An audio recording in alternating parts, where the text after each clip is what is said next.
शुरू कर दिया।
रामचंद्र बाबू मंच पर आवत जे हमारे संधि के जेठ बच्चा के ससुर छथिन मतलब हिनकर जेठ समय दिलन तो हुनका से आशीर्वाद चाहिए बरबल के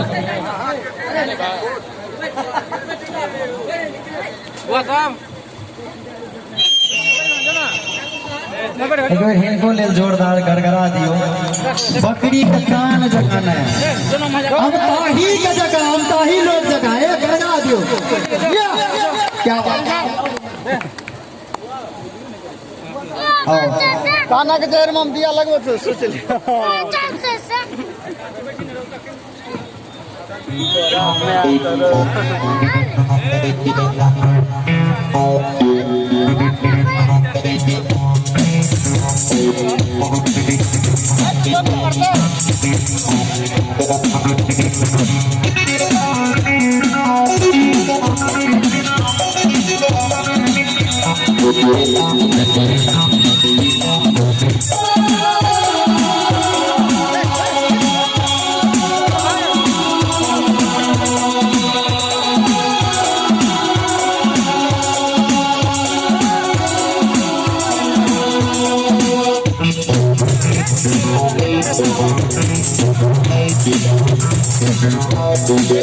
Thank you.